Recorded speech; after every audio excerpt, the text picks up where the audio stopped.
আসসালামু আলাইকুম। Hello everyone, সবাই কেমন আছেন? আশা করি আলহামদুলিল্লাহ সবাই ভালো আছেন। আলহামদুলিল্লাহ আমরাও ভালো আছি। আজকে আমি আচারি বেগুন রান্না করব। আচারি বেগুন রান্না করব, এটা পোলাও মাংসের সাথে খেতে খুবই ভালো লাগে। অসাধারণ একটা রেসিপি। এই তো আমি এখন নিয়েছি এখানে একটা লম্বা বেগুন আর নিয়েছি একটা গোল বেগুন। গোল বেগুনটা আমি চাক চাক করে কেটে নিয়েছি। আপনারা চাইলে পুরোটা রেসিপি লম্বা বেগুন দিয়েও করতে পারেন, আবার গোল বেগুন দিয়েও করতে পারেন। এই তো আমি খুব সহজে কিভাবে আজকে রেসিপিটি বানাবো এটাই আপনাদের সাথে শেয়ার করব। পুরো ভিডিওটি আমার সাথে থাকবেন আশা করছি। আর প্লিজ একটা লাইক দিয়ে দিবেন। একটা লাইক আমাকে অনেক দূর এগিয়ে যেতে সাহায্য করবে। এই তো আমি এখন লবণ, হলুদ আর মরিচের গুঁড়া দিয়ে ভালো করে বেগুনে মিশিয়ে নিচ্ছি। চুলায় একটা প্যান বসিয়ে দিয়েছি, তেল দিয়েছি এখানে আমি সাদা তেল দিয়ে এখন আমি এক এক করে বেগুনগুলো এখানে দিয়ে দেব।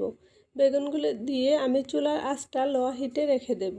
লো হিটে রেখে আমি বেগুনগুলো ভাজবো, তা না হলে বেগুনগুলো পুড়ে যেতে পারে। এই তো আমি এখন সাবধানতার সাথে বেগুনগুলো উল্টে দিচ্ছি। সবগুলো বেগুন আমি একইভাবে ভেজে নেব। এই তো আমার বেগুনগুলো প্রায় হয়ে এসেছে।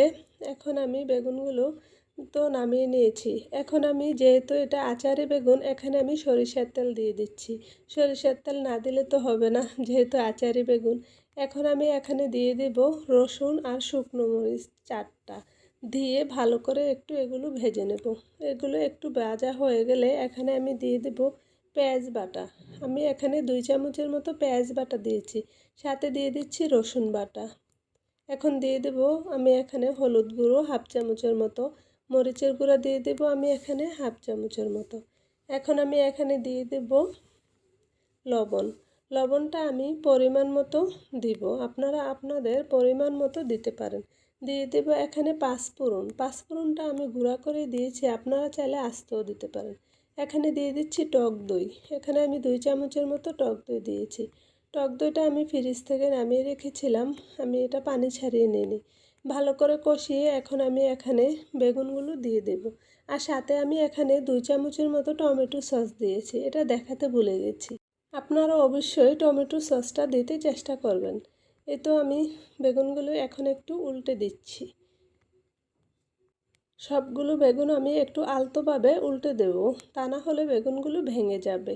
আর বেগুনগুলো দেওয়ার পর বেশি নাড়ানাড়ি করা যাবে না। এখন আমি এখানে দিয়ে দিচ্ছি তেঁতুলের কাঠ। তেঁতুল আমি আগে থেকে ভিজিয়ে রেখে এটার কাঠটা এখানে দিয়ে দিয়েছি। এখন আমি এখানে দিয়ে দিচ্ছি 1 চামচের মতো চিনি। আপনারা চিনিটা পরিমাণ মতো দিতে পারেন। কেউ মিষ্টি খেতে বেশি পছন্দ করে, আবার একটু কেউ টক খেতে পছন্দ করে। এজন্য আপনারা আপনাদের স্বাদ মতো চিনিটা দিবেন। এই তো প্রায় হয়ে এসেছে। সব শেষে আমি ধনেপাতা দিয়ে এটা নামিয়ে নেব। আমার রেসিপিটি যদি ভালো লেগে থাকে তাহলে ট্রাই করে দেখতে পারেন। আশা করি ভালো লাগবে।